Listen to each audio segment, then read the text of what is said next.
My name's Hannah Mitchell. I'm 23, and until graduation day, I thought I knew exactly what being overlooked felt like. I thought it was that familiar sting of finding my science trophies gathering dust in the attic, while my younger sister Kayla's cheerleading medals sparkled on our living room mantel. Or perhaps the quiet ache of birthdays celebrated with leftover cake and reused decorations from Kayla's lavish parties. But nothing prepared me for this. Standing at my own graduation ceremony, summa cum laude from one of America's top engineering colleges, my heart pounding with pride, I scanned the audience for familiar faces. Parents waving proudly, siblings cheering wildly, like every other graduate around me. Except mine weren't there. Later that evening, they showed up at my small apartment door, my mom smiling weakly, my dad clearing his throat uncomfortably, and Kayla scrolling absently through her phone. "We got you a cake, Hannah," Mom said, almost apologetically, handing me a supermarket box labeled Clearance $4.99. "Happy graduation, Hannah," Dad mumbled. I glanced down at the cake inside, hastily decorated in neon blue icing. "Congrats, grad," with my name misspelled underneath as Hannah. Kayla didn't even look up from her phone. Just 1 year earlier, Kayla's graduation from an average performing arts school had been a family event of epic proportions. A live band at a rented venue, custom banners that read, "We're proud of you, Kayla," and the biggest surprise of all, a beautiful 2-bedroom townhouse in downtown Charleston, wrapped in a gigantic red bow. Standing there, holding that pathetic cake, my hands trembling, something inside me snapped. Years of late-night studying sessions ignored, research awards tossed aside, my dreams dismissed because engineering wasn't exactly a ladylike career path. That night, alone in my apartment, I cried into a pillow until my throat ached. But then, as darkness stretched into dawn, clarity came with it. If they refused to see my worth, then I would make sure the rest of the world couldn't ignore it. And that's exactly what I did. But I never imagined just how dramatically the tables would turn, or the look on their faces when the dean stepped up to the microphone at our university's end-of-year gala. If only they'd known what was coming next. I grew up in a tidy suburban neighborhood just outside Charleston, South Carolina, in a house where appearances meant everything. On the surface, we were the Mitchell family, the kind you'd picture on a glossy Christmas card. Dad, Mark Mitchell, a successful real estate broker, always impeccably dressed and ready with a firm handshake. Mom, Laura Mitchell, the PTA president, charming at every bake sale and community gathering. My younger sister, Kayla Mitchell, golden-haired and charismatic, the very embodiment of their dreams. Then there was me, Hannah, quiet, studious, a bit awkward at social events, a mystery child whose achievements never quite fit my parents' picture-perfect mold. Even as children, Kayla and I couldn't have been more different. She was the star of every recital, always center stage, glittering beneath the spotlight. I, on the other hand, preferred the shadows of my small room, where piles of books and half-finished science experiments scattered across my desk became my sanctuary. From early on, the favoritism wasn't subtle. At 11 years old, I won my first science fair. Excited beyond measure, I rushed home, clutching the gold medal tightly in my palm. "Mom, Dad, I won first place!" I called out, breathless as I ran into the kitchen. Dad barely glanced up from his newspaper. "That's nice, sweetheart. Don't forget to help Kayla practice her cheer routine. Nationals are next week." Mom offered a quick, distracted smile as she arranged sandwiches onto a serving platter for Kayla's friends. "We'll look at your project later, Hannah. Your sister needs our attention right now." Later never came. Over the years, the pattern solidified. Kayla's victories were celebrated extravagantly. A new dress for every recital, private dance lessons, extravagant parties for every minor milestone. Meanwhile, my academic and scientific accomplishments were treated with quiet indifference, something vaguely nice but easily overlooked. Once, during high school, I was awarded the prestigious Governor's STEM Scholarship, one of only 3 students in the entire state chosen. The night of the award ceremony coincided with Kayla's performance in the school musical. Predictably, my parents attended her show. I stood on stage alone, receiving the certificate from strangers in a crowded auditorium, searching in vain for a familiar face. That night, Kayla came home beaming, a bouquet of roses cradled proudly in her arms. I quietly placed my certificate on the kitchen table. "Look, Mom," Kayla said brightly, spinning in place. "Didn't I do great tonight?" "You were amazing," Mom gushed, brushing Kayla's curls affectionately. "We're so proud of you." Then she noticed me standing quietly in the doorway. "Oh, Hannah," Mom said, her voice softer now, almost embarrassed. "Did your thing go okay?" "Yes," I answered quietly. "It did." Dad looked up, clearing his throat. "Good job, kiddo. Keep working hard. One day you'll find your spotlight, too."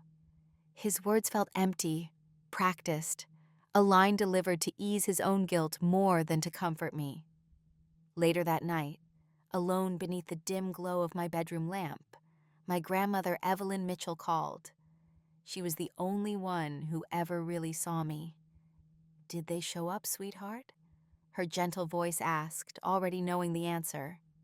"No," I whispered. "They had Kayla's show." She sighed softly. "Sometimes people can only see what fits their own story. But remember, Hannah, you are writing your own." Grandma Evelyn became my anchor. Each Sunday, I'd visit her small house on the outskirts of Charleston, escaping the polished, picture-perfect life at home. Together, we'd sit on her back porch sipping sweet tea, while I shared my dreams of building bridges and skyscrapers, of creating things that lasted, things too big to ignore. "You're destined for greatness," she often reminded me, her voice firm. "Never dim your ambitions for anyone." Those moments became my lifeline, fueling the quiet, relentless determination inside me. My parents' indifference, instead of breaking me, forged a strength they never intended.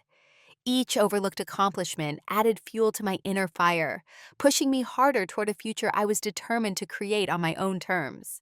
But nothing, not even Grandma Evelyn's unwavering belief, could fully prepare me for what my parents would do on my graduation day, or how dramatically their dismissive smiles would freeze when they finally had to witness what I'd achieved without them. By the time college acceptance letters arrived, I already knew what to expect. Kayla had received her acceptance to a performing arts program in New York a week earlier, celebrated with champagne and dinner at one of Charleston's most upscale restaurants. My own acceptance into one of America's top engineering schools, complete with a full academic scholarship, was met with little more than a distracted nod and a polite, distant congratulations from my parents.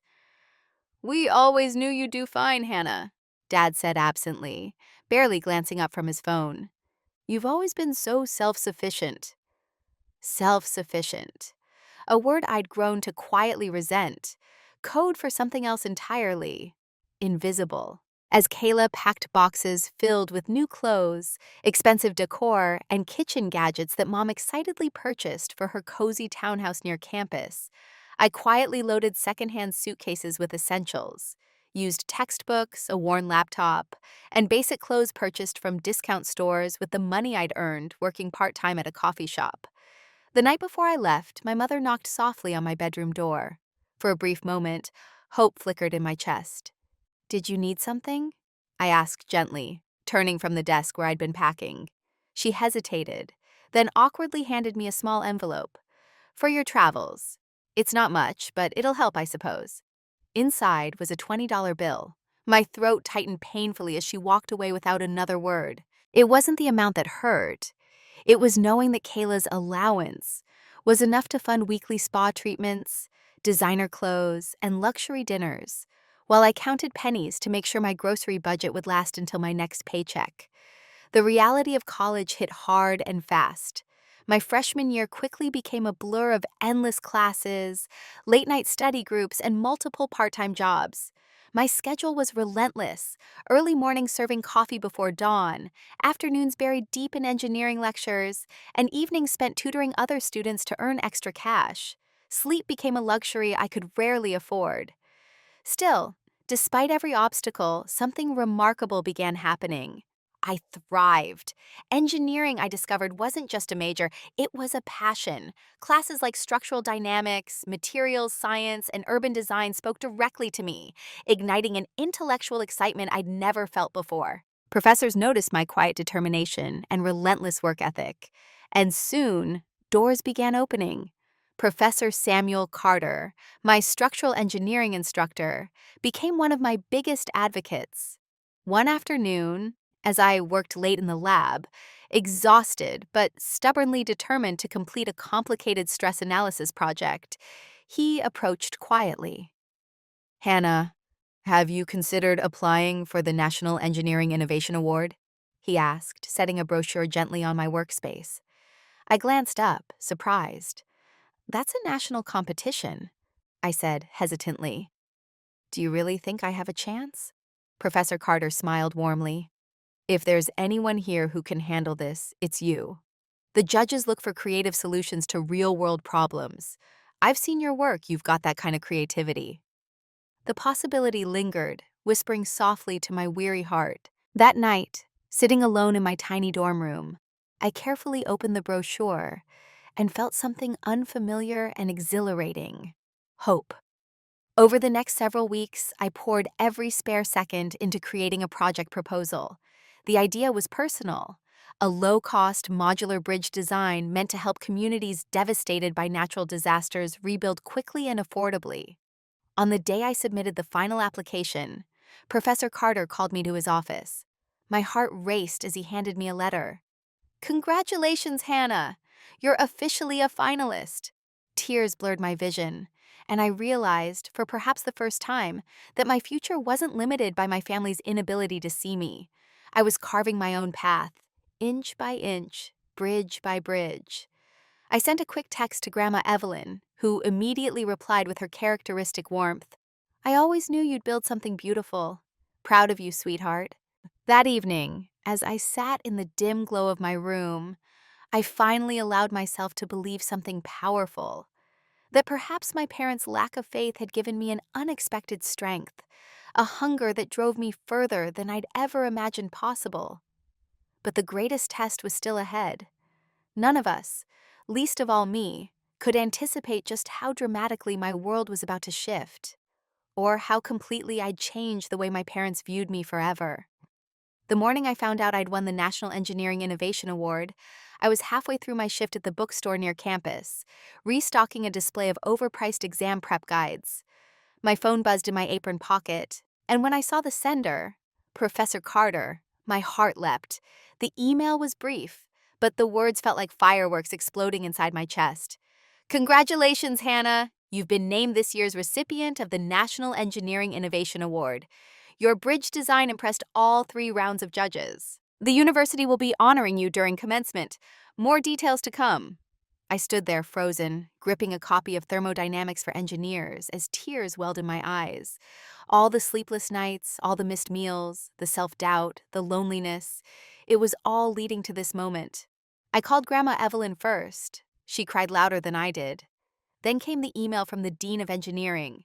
"Hannah, the university is thrilled by your achievement. We'd like to invite you to deliver the student commencement address at graduation. Your story, your resilience, it's everything we want our graduates to embody." I stared at the screen for a full minute before replying. Yes, 1,000 times yes.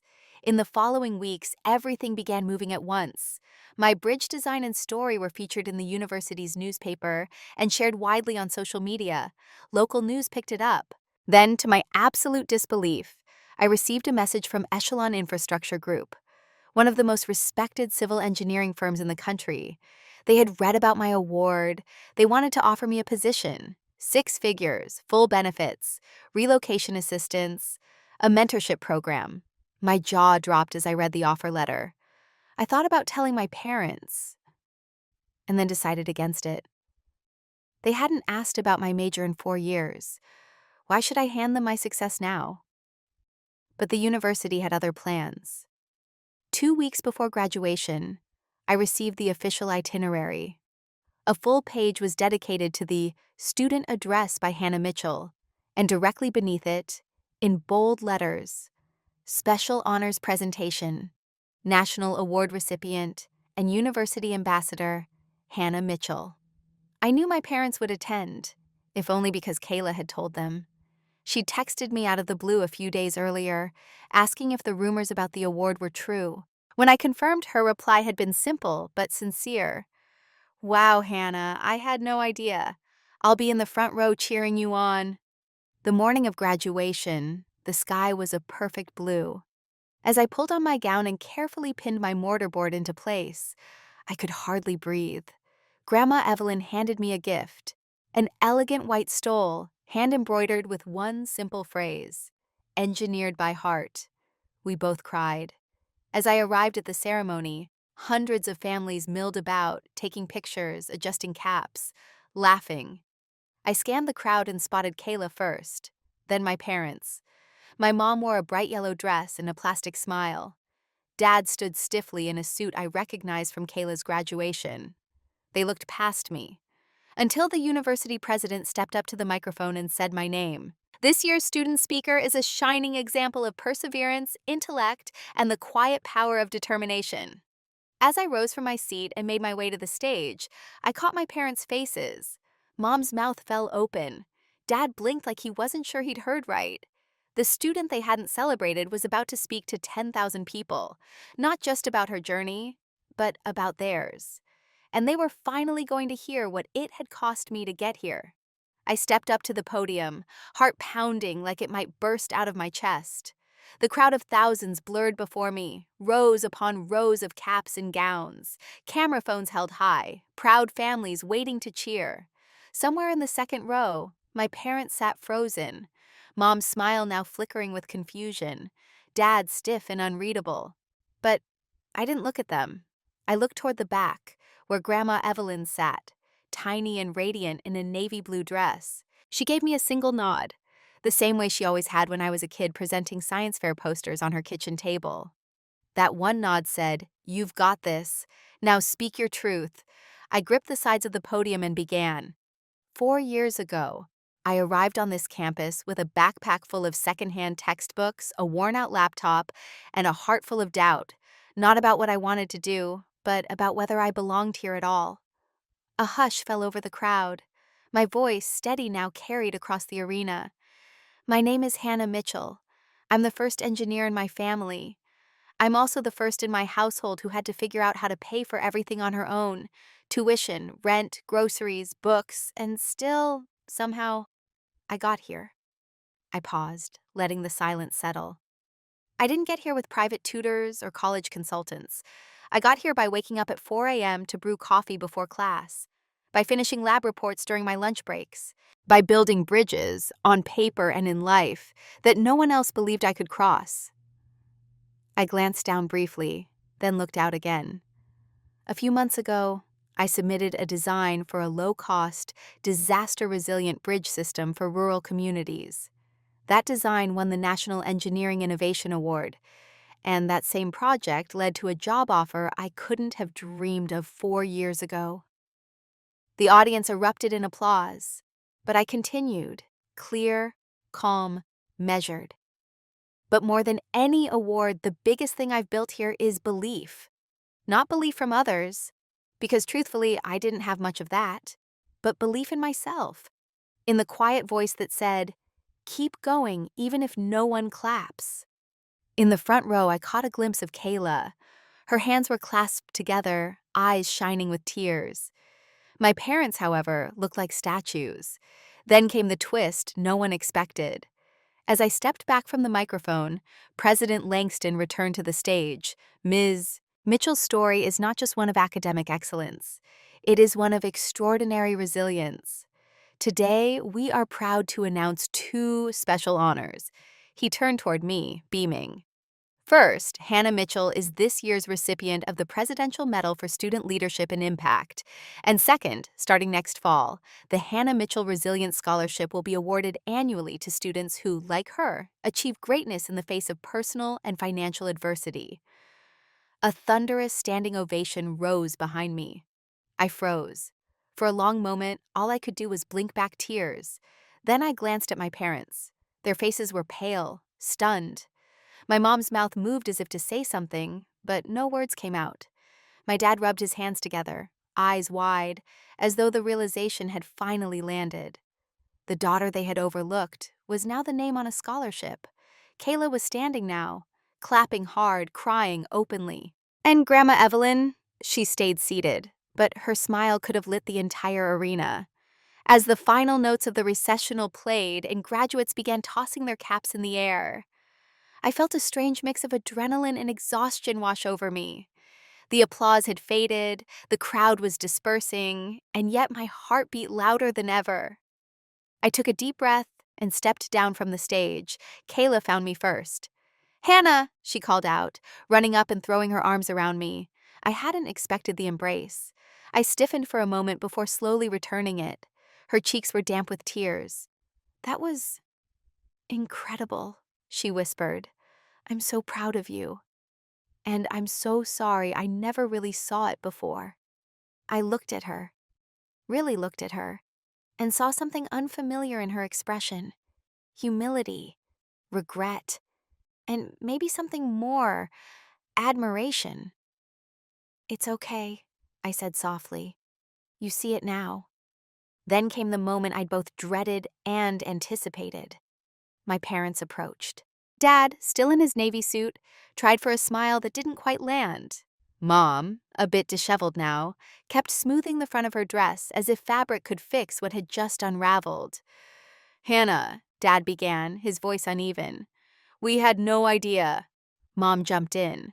"Why didn't you tell us about the award? About the speech? We should have." "Because you weren't listening," I replied, gently but firmly. "I've been trying to tell you who I was for years. You just didn't want to hear it." They both looked stunned. For once, they had no ready reply. "I didn't need you to throw a party," I continued, voice low, steady. "I didn't need balloons or banners. I just wanted to matter. Not as Kayla's older sister, not as the independent one, just as me." Dad swallowed hard, clearly uncomfortable. "Well, we're proud of you. Of course we are. Look at what you've done." "But that pride only showed up after the recognition came," I said. "After other people clapped a..." There was a pause so thick it hummed. Then Kayla, standing between us, took a breath and said something I'll never forget. "You bought me a house, Mom. You called it an investment in my future. But Hannah built something that's going to change lives. She was the better investment all along. You just didn't see it." Mom flinched, visibly shaken. Dad stared down at his shoes. For once, I didn't feel the need to soften the moment for their sake. "You don't have to make it right today," I added. "But you can stop pretending nothing was wrong." Behind them, Grandma Evelyn had made her way over, moving slowly but with purpose. She took my hand and looked at my parents directly. "I told you she'd be something special," she said calmly. "You didn't believe me then, but maybe now you'll believe her." With that, I turned to Kayla. "My team and Professor Carter are hosting a celebration at the engineering quad. You coming?" Her face lit up. "Wouldn't miss it." As we walked away, Grandma on one side, Kayla on the other, I glanced back just once. My parents stood alone in the thinning crowd, surrounded by discarded programs and folding chairs, looking out of place for the first time in their lives. They weren't the center anymore, and they knew it. The celebration at the engineering quad looked nothing like the stuffy faculty receptions I used to pass by as a freshman, wondering if I'd ever belong. String lights danced overhead. Tables were draped in blue and gold, the school's colors, topped with miniature bridges made of laser-cut wood, little tributes to my award-winning design. A banner hung across the archway. "Congratulations, Hannah Mitchell. Innovation in motion."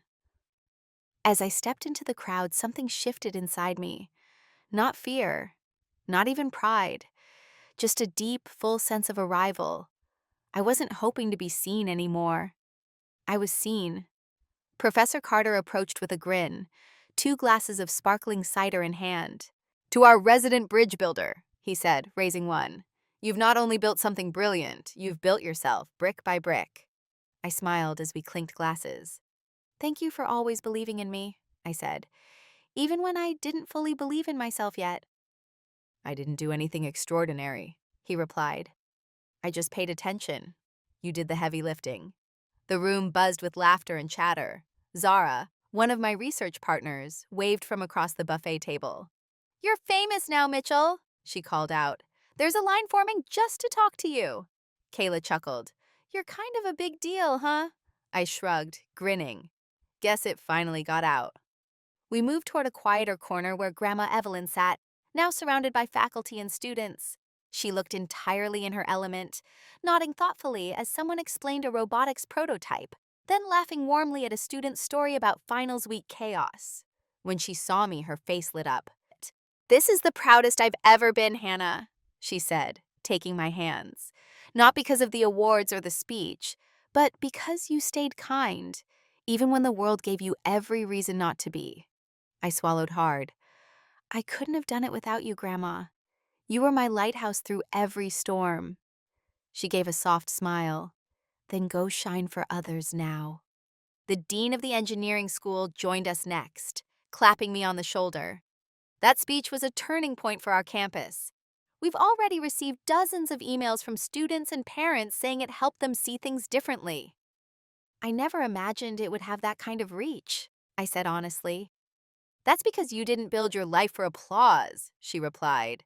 You built it for purpose. As the sun began to set over the quad, painting the sky in brilliant shades of orange and violet, someone handed me a microphone. Say a few words, Hannah, a voice shouted from the crowd. I hesitated, then nodded. Standing on the steps of the engineering building, the very one where I'd once cried in a bathroom stall after a midterm nearly broke me, I spoke without notes. Tonight isn't about me, I said. It's about every student who's ever been told they were fine on their own, while others were lifted higher. It's about what happens when quiet strength gets the chance to speak and build and lead. I looked around at the faces glowing under string lights, my mentors, classmates, chosen family. And it's proof, I continued, that sometimes the most powerful bridges we build are the ones between people who choose each other, even when they didn't have to. The crowd burst into cheers, but this time I wasn't overwhelmed. I stood steady, rooted, ready. Because this was the celebration I'd always deserved, surrounded by people who saw not just my success, but my story. And for the first time, I realized I didn't just belong. I had built the kind of family I once thought I'd never have. The celebration on the engineering quad lingered until twilight melted into evening. One by one, people began to drift off. Hugs exchanged, photos taken. Final congratulations whispered like blessings. As the crowd thinned, I finally exhaled, allowing the fatigue and emotion of the day to settle in my shoulders like a weighted blanket. Then I felt my phone buzz. Text from Mom. We're all at the house. Dinner's still warm. Please come. Just a few words, but I could read every ounce of subtext. The guilt, the awkwardness, the carefully veiled plea for a do-over. I showed the message to Kayla, who had been helping Grandma Evelyn into the backseat of her car. She read it, then looked up at me. You want to go? I hesitated. I don't know. Part of me feels like, why bother? Kayla nodded slowly. I get it. But maybe they're finally ready to listen. Or at least hear you say what they've avoided for years. I glanced toward Grandma Evelyn. She gave me that look, the one that said, not everything you do is for them. Sometimes it's for you. I'll go, I said finally. But on my terms. The house was quiet when we arrived. No music, no forced decorations, no guests. Just Mom, Dad, and a kitchen table set for 5. A casserole sat untouched at the center, still warm beneath a foil cover. Dad stood when he saw us. We weren't sure you'd come. We almost didn't, I replied honestly. We all sat. The silence was deafening at first. Then Mom cleared her throat. You were extraordinary today, Hannah. I didn't respond. Instead, I looked at her, not with anger, but clarity. You know, I said, when I got that scholarship my sophomore year of high school, I thought maybe, finally you'd see me. Not for what I could do for the family or how low maintenance I was, but just for me. Mom looked down at her plate. I didn't need you to throw me a party, I continued. I needed you to show up, even just once. And when you didn't, I stopped expecting anything. We didn't mean to make you feel that way, Dad said, his voice strained. We just thought you had it handled. You've always been so independent? I finished for him. Yeah, I became that because I had no other option. Kayla, seated beside me, spoke softly. She carried more than any of us ever saw. There was a long pause. Then Mom whispered, We failed you. Not intentionally, but undeniably. And I'm sorry. Truly. Dad nodded, slower. Me too. I could tell the words weren't easy. They felt clumsy, raw, but real. I'm not asking you to fix the past, I said.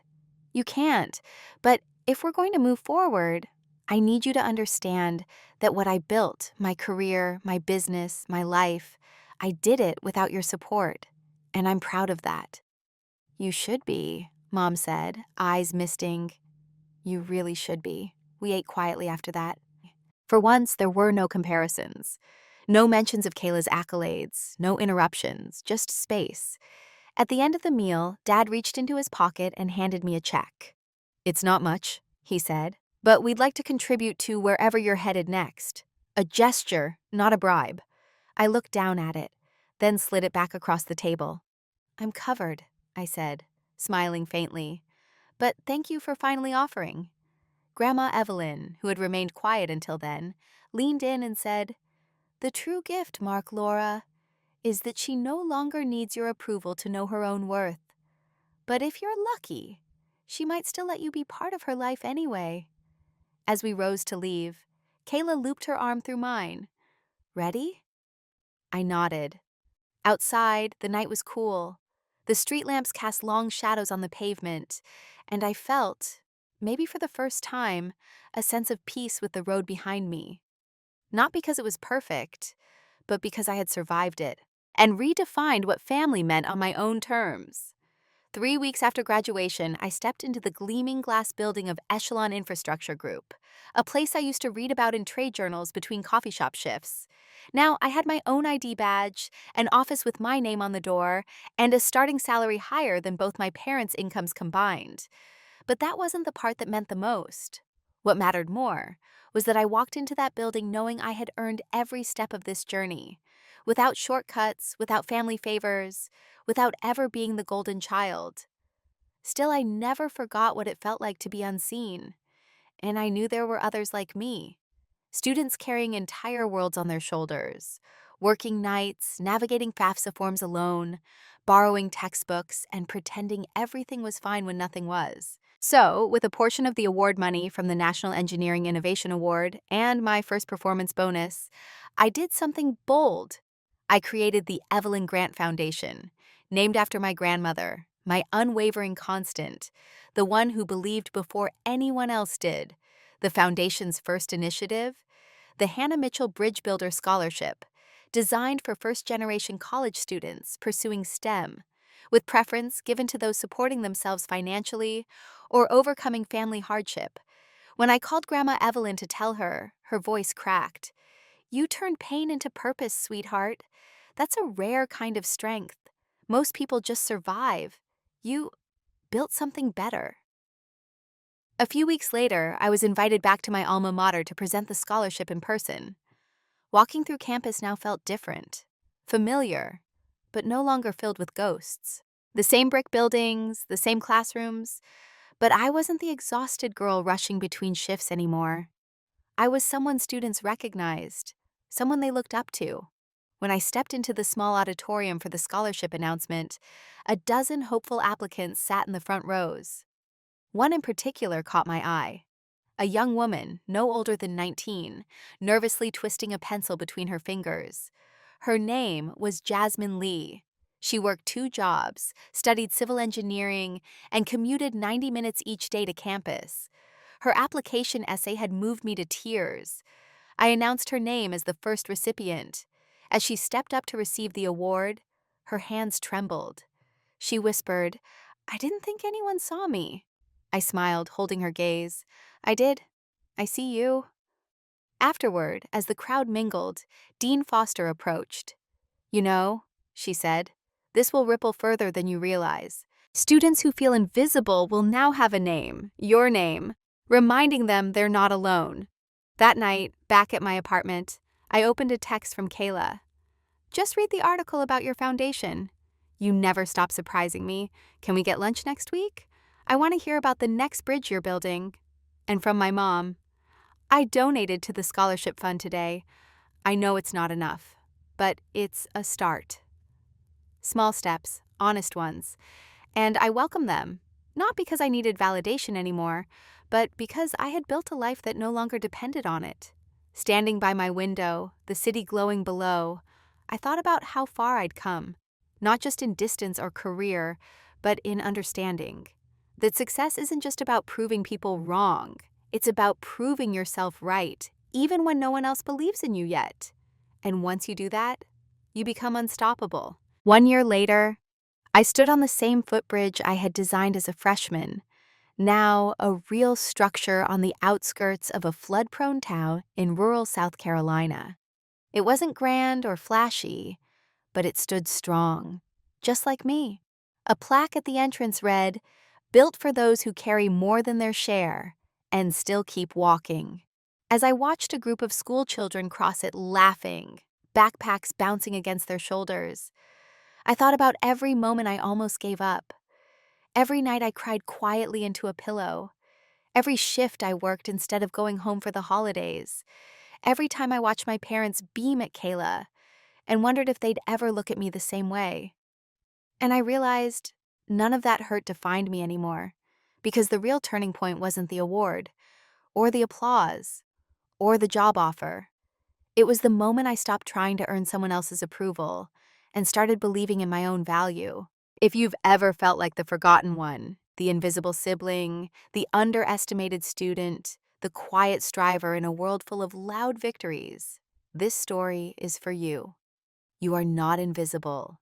You are not behind. You are not lesser.